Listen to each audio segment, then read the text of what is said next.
All right, thanks, Will. Can everybody see my screen? Looks great, Uh, Charlie.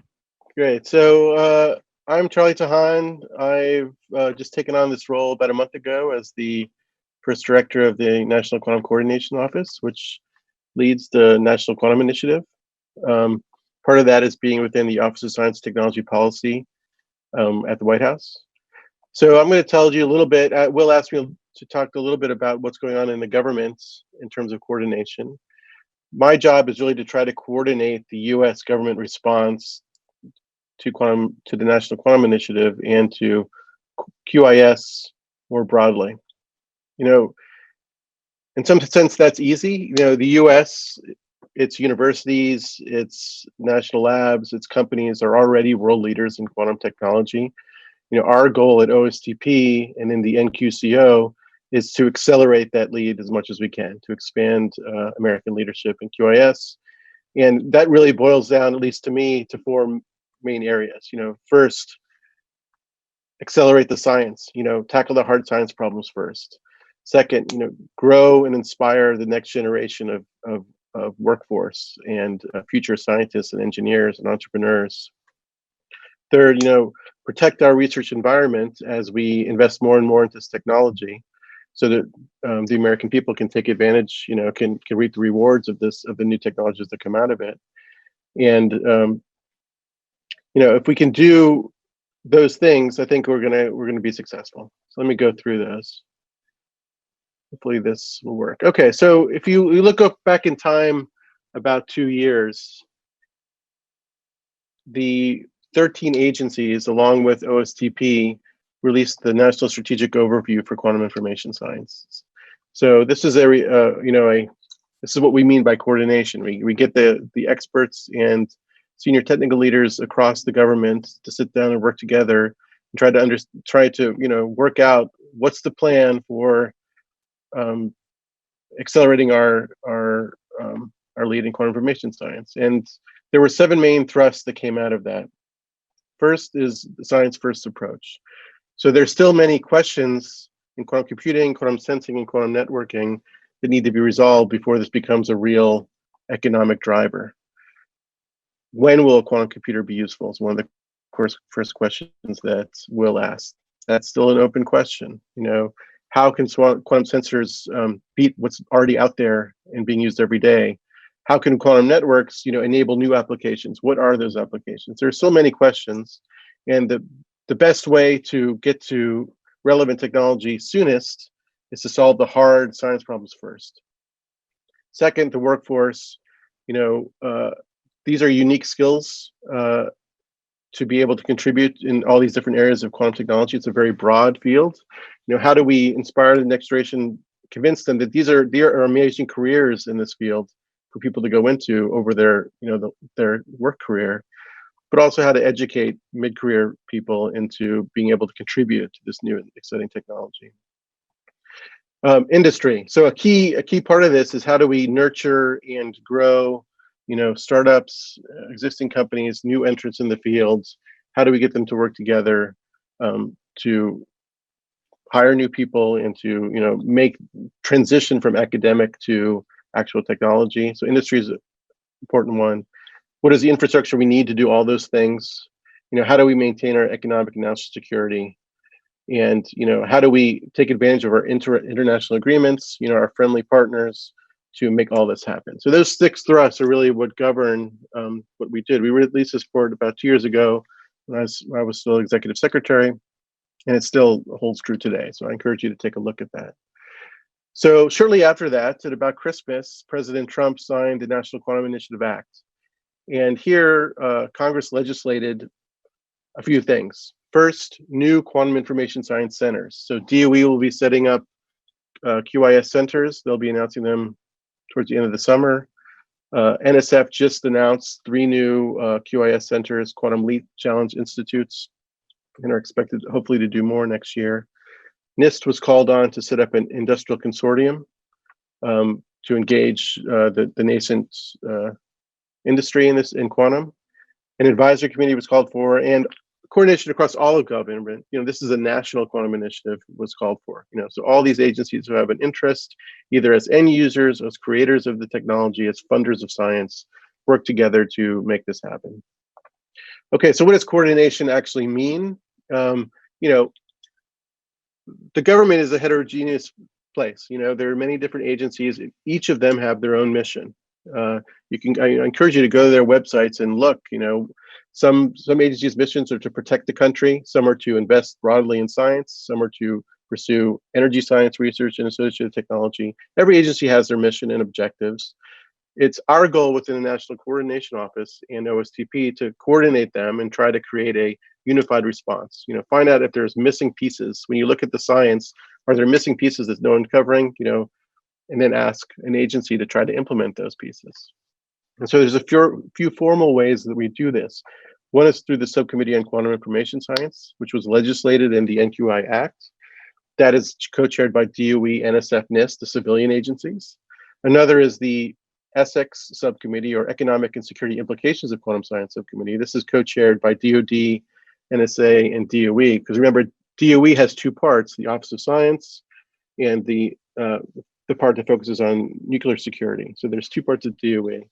And the intention of the ESSEX Subcommittee is to really talk about what are the economic and national security implications of this new technology. Like any new technology, it can be used for good and it can be used for defense as well.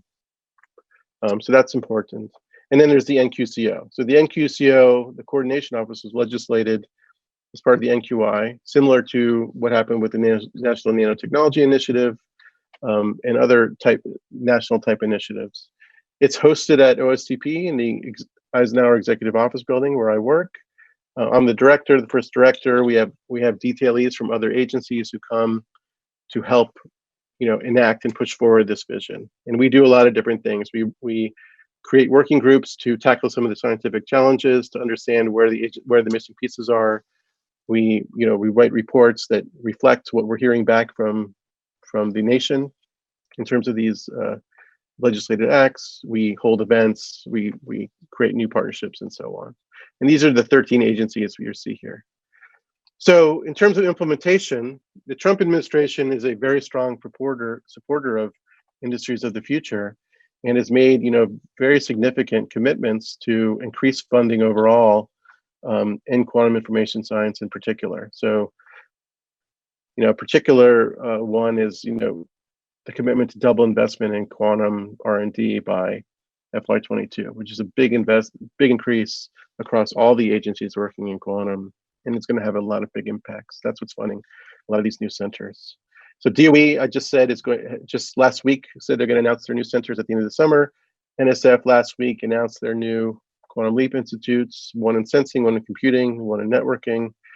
DOE also released their blueprint for a quantum internet, which is a guide for them for developing new programs for quantum networking and distributing quantum entanglement, which may be useful for sensing or computing or communications. The Quantum Economic Development Consortium, which is what came out from that task to NIST to create an industry consortium, that has almost 200 companies signed up, which it's really amazing. Over the last 2 years, almost 200 companies have signed letters of intent to join that. And they just released their website earlier this month calling for official sign up to their partnership agreement. So that's very exciting. Excuse me, Charlie. We're going to move on to our next speaker. Yep. So that's the last slide. I'll just leave you with, we're working to get your feedback and work on the government efforts. So thank you. Great. Thanks a lot, Charlie. Really appreciate that. Now, let me now introduce Dr. Erik Lucero, who's quantum engineering hardware lead and site lead at Google Santa Barbara with the Google AI quantum team. So Erik, take it away. Thank you for that introduction, Will. All right. Bring up this presentation here.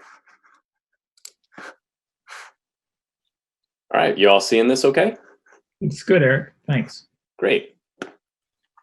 So it's my pleasure today to be talking with you all. Thank you all for coming out, and thank you, Will, for the invitation. I'm going to talk today about some of the activities going on at Google. I thought I would start with just mentioning that it's my honor here to be representing the work of a huge team at Google. It's a list of all the cast of characters currently that we have on the team today. And if you are interested in any of the work that we are doing at Google and you want to learn more, you want to join the team, we are hiring. There is a link here that you can write down, and also there'll be one shared in the chat here for everyone if you can take a look at that as well. I thought I would touch on some of the academic programs that we are participating in, and some of those that touch directly to MIT specifically. So in general, we have internships at programs at Google. We typically host between 10 and 15 for the quantum team every year. Of course, this year it is virtual, but I want to make sure everyone is aware of applications start in the fall for this next year of 2021. So please check out this link for more information about our internships. I want to do a shout out for our PhD fellowships as well. These are specific fellowships that actually support graduate students in quantum. And a special shout out to Amy Green, who's at MIT, who's actually one of our PhD fellows from 2019. I'd also like to note that we are a founding member of MIT's Keysight program. Again, thank you, Will, for the invitation to participate in that. And we're really excited about offering early access channels to our hardware via this Keysight program. So we're really excited to kick that off with Will and colleagues. And depending on where you are in your career, or if you graduate and decide that you want to go become a faculty somewhere, please keep Google in mind. We have a lot of visiting faculty opportunities, and we're always interested in supporting research abroad. So as an example, we have some of our other funding opportunities right now, currently just in the past 2 years, across our hardware and software efforts in 8 different countries. And I thought I would just kind of highlight a few of the topics that we are particularly interested in the quantum group. We are also building a quantum computing service. So I thought I would run this quick little video here to give you an idea. The idea at Google, typically we look for things that might be running at 10x speed, for example, or ways that we can get a 10x gain. And so I thought to give you some kind of idea of what it's like to work at Google, I would show you the installation of 2 of our quantum systems in our quantum data center at roughly 10x the speed. So you have some feel of what it's like with our research scientists and engineers on hand working on these systems. Of course, we had to ask why we wanted to build one of these systems. So why build a quantum computing service? When we're hanging out in the quantum data center in the shell here and we put our frames up, we decided, well, it's for you all. We wanted to make sure that we had provided access to a new tool for humanity. Ultimately, so that we drive more people into this field. With more people, more smart people like you all, we can drive innovation. And together we hope to have a NIST discovery of impact, this noisy intermediate scale quantum era that we are in now with these smaller devices that are not yet error corrected. So to just kind of codify that in our mission, we want to make best-in-class quantum computing tools available to the world to enable humankind to solve problems that would otherwise be impossible. Our practice here now is to actually grow our research platform to you all, to our collaborators, so that you can use CERC to call the Quantum Engine API and access our hardware to actually run jobs on Sycamore processors. So what have we built today? I thought it would be nice to share an image of one of our systems in the quantum data center today. I hope this becomes one of your quantum computers for NIST discovery. And out-of-the-box performance. So just to summarize in a kind of a data sheet form, what it looks like on our system today. So this is one of our systems that we started with, was a 23-qubit grid. It's called the Sycamore system and a Rainbow processor. I've tried to give you a table here of what are the relevant metrics. And some of these were important that actually Will mentioned earlier, was not only the coherence time, but gates and how fast we can do gates. And I'll give you kind of a nice table to summarize all that in a moment. But it's important to know what errors we have in each of those systems and how fast you can do the actual experiment. So what's the repetition rate of the experiment? And down below, I just have kind of a fingerprint graph. These are the integrated histograms. So we're plotting error on the x-axis, and on the y-axis, we're just integrating over all of the qubits in that system. If you were paying attention, I actually grew that grid from 23 to 51, which is what we are going to be offering in our service and as we roll everything out. And notice that things really didn't change much. So that we were delighted to see that as we went from a 23 qubit gate to 51, the system performed basically the same. So happy to answer more questions about that, but I won't dive into too much of those details right now. Instead, what I'll show you is some of the achievements that we've made on this system. So just to highlight some of those on the 23 qubit Rainbow processor, a couple of these are already now submitted papers that we have, you can see on the archive, and 3 more are in preparation. And this is just that nice table that I was alluding to earlier. If you look at just the number of gates that are run in some of these systems, we're topping 5,000 gates that have been run in this experiment. And we're seeing depths approaching 500. And this is for particular gate sets here. So we have the square root of I swap, but of course we plan to roll out the controlled Z here in a few months. So how do you access Google's quantum computers? So this is what it looks like. We have a number of open source tools. These are a bunch of libraries like OpenFermion for, like, say, quantum chemistry simulations. We've just recently opened up TensorFlow Quantum. And then ultimately, like, things like QSIM allows you to do simulations in Cirq. So you program in Cirq and you actually touch down to the quantum engine, which would allow you to then run jobs on Sycamore processors. And with that, there is this new early access partners that I wanted to bring up. This is our actual unveiling of our public service. So if you are interested, please email quantumcomputingaccess@google.com. Definitely interested in your proposals, especially considering student support as well. And with that, I will conclude and thank you all. I'm excited to hear your questions. Cheers. Thanks. Great. Thank you very much, Erik. On to our next speaker, Ms. Liz Ruetsch. Is the General Manager of Quantum Engineering Solutions at Keysight Technologies, and she'll speak on control software and hardware, the exciting solutions that they're developing. Take it away, Liz. Great, thanks, Will.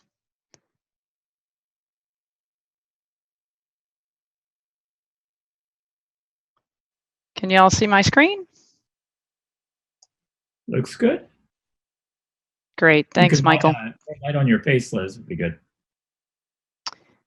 Yeah, unfortunately the lighting conditions have changed. So let me try to move here. Is that better? Great, thank you. All right. Great. Well, good morning, everyone. My name is Liz Ruetsch. I'm with Keysight Technologies. I'm located in Santa Rosa, California. Been with HP, Agilent, Keysight for 26 years, and I've been with Quantum since the beginning of 2020. So just going to go through a few highlights on Keysight in quantum. So many of you may be familiar with Keysight Technologies. We've operated in the aerospace defense and wireless communication spaces for a number of years, and more recently have gone into some adjacent spaces like automotive and IoT, but you may not be familiar with us in quantum. Keysight itself is a startup of 5 years with an 80-year history and about a $4.3 billion annual revenue stream. And one of the areas that we're investing in for the future is in quantum technology. Now, one of the things that you might not know about Keysight is that the composition of the company has been changing. Over the past 5 years, we've actually acquired 10 different companies, and many of them have a large software base.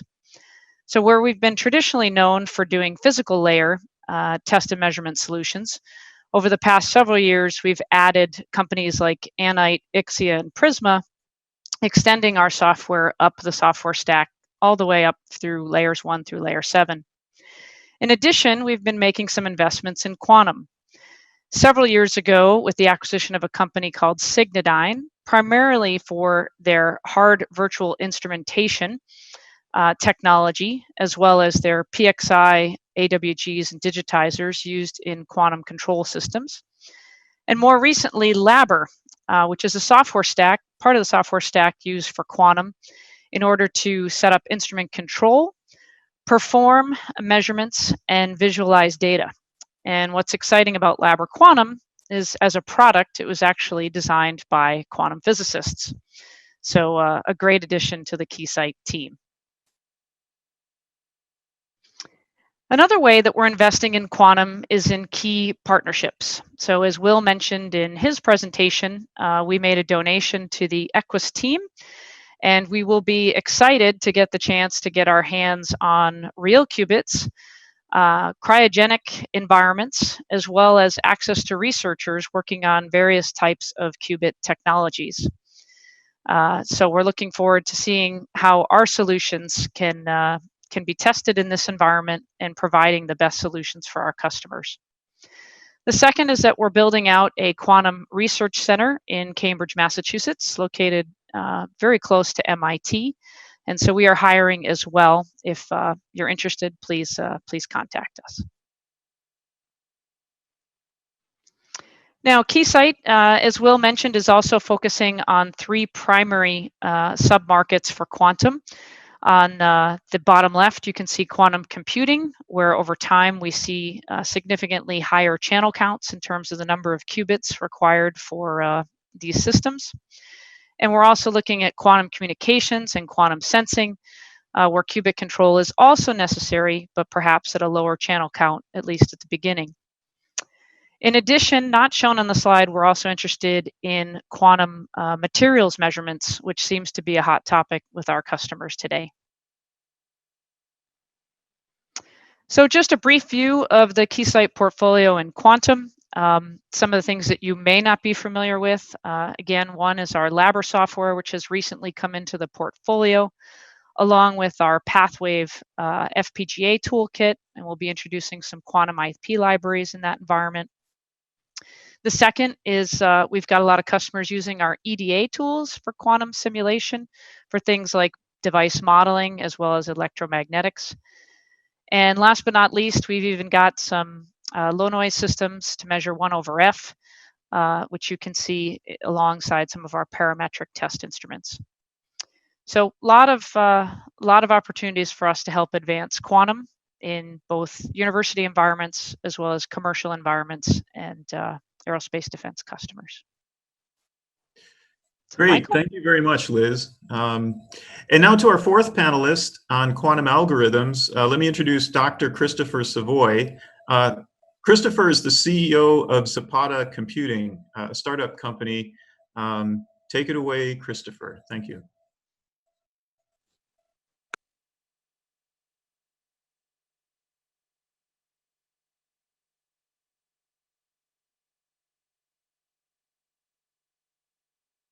Oh, here we go. Now you can hear me. That helps. So yeah, I'm Christopher Savoie. I'm the CEO and co-founder of Zapata Computing. We're actually maybe an unusual animal in this industry, this nascent industry, where a lot of it's about hardware, but we're a software company. And some people might think that's kind of unusual to be a software company in a place where the hardware isn't really out there commercially yet. But the truth is, even to start working with these systems, you need software.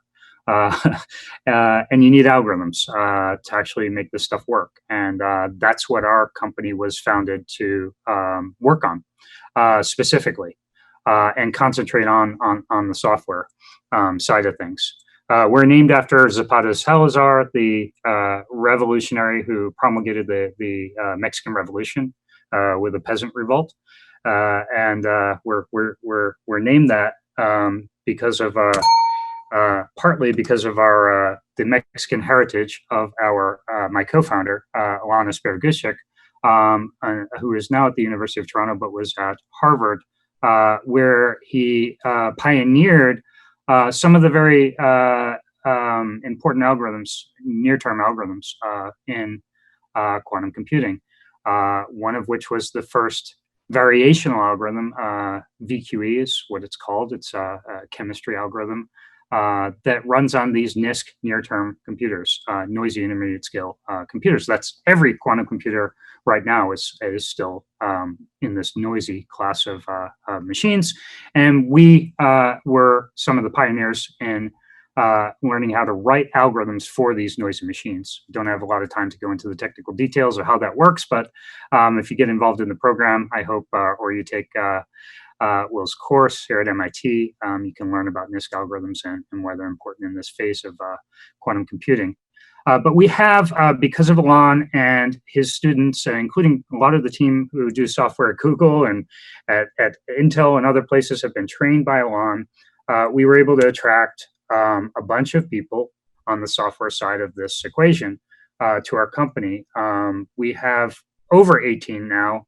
It's growing daily. We are also recruiting top talent PhDs from the field with over 40,000 citations from employee publications in total. So if you're familiar with how H-indexers work and whatever, you can kind of compute that and really realize that we have a lot of the A++ players all under one roof in software in this thing. And we're also backed by a bunch of people who do enterprise architecture for enterprise software solutions. So people who've done big data solutions and AI machine learning solutions for real industrial applications in production as well. So we have the science side and the industrial enterprise software side kind of covered here in one company. And we have over 38 major international patent families already under our belt as a company after just 2 years of operation. So you can do the math on just how much we're churning out in patents and IP in this area. We actually, to do our work, had to go out and create an enterprise software solution that would allow us to work with our partners like Google with the Sycamore chip that was mentioned, and work with their Circ libraries and also Microsoft's Q# language and the Open Fermion libraries that are available. Penny Lane from Xanadu. All these different libraries and languages are actually useful, and they all have really good features. Also classical libraries like TensorFlow, and now we have Quantum, TensorFlow Quantum available, as well as chemistry libraries that are already existing in a workflow. You have to be able to use your Savoie, your games, and whatever, and QuantLib, and all these other libraries. The problem is none of these things talk to each other. So we had to go out and create a platform, which we call Orchestra, that allows us to use bits and pieces of all of these languages in task libraries and workflows that will work together in unison. So you can put some things in Qiskit, some things in Circ, and some things in Q# and write as a team in a workflow and have it run on Google's machines or Honeywell's machines or IBM's machines or all of them, and test them against each other so that you can really experiment without having really to choose among platforms. And you can go as deep as you want if you're a researcher into the metal. If you want to do more sourcing gates on an ion trap computer, if you want to do something specific to the Sycamore platform and its setup. You can do that with some of the exotic gates that Google will be offering. So you can work on a layer of abstraction, which is nice, but you can also go deep down into the metal when you really want to get serious. And we will also be a sponsor, and we're one of the founding sponsors here of the program. And we will be offering this software to the researchers who get involved and the companies who get involved so that they can have access to this. And be able to start experimenting with these near-term systems. So we allow people to be hardware smart, not just agnostic. You'll hear a lot about being agnostic. Let's run everything on every computer. Well, it's not so simple.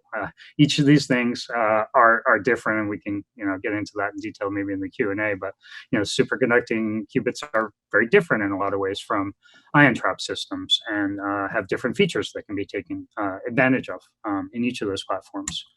And with this kind of platform, we hope that we can help people who are looking at use cases and looking at algorithm development to be very quick in what they're doing, and also do it at scale. Do it really at scale where you can ask questions about how many qubits do I really need to be better than my current classical machine learning algorithms or my other chemistry algorithms, and answer those questions in a real way that's really cognizable by the C-suite to really figure out what your roadmap needs to be, and when this stuff gets really real industrially. And hopefully allow you to start training up your workforce. I think that this is a key part of the program here is to develop the workforce and develop your capabilities here, because it's going to be a little bit of time. We don't know. Is it 3 years? Is it 5 years? Is it 7 years before this gets really disruptive commercially? And we can argue until the cows come home about what that time is. In some sense, it doesn't really matter because it will disrupt you someday. And what you cannot do, I believe, is just wait around until that happens 5 years from now or 7 years from now or 3 years from now, and then show up and think that, okay, now let's just do quantum. You need your infrastructure to be in place. You need your workforce to be in place. And you need to have some probably intellectual property in your domain area of expertise. And this program, we hope, will help you to start developing that workforce. And we look forward to partnering with Will and MIT here on doing that. And to use our tools to help promulgate that kind of workforce development and learning. Thank you.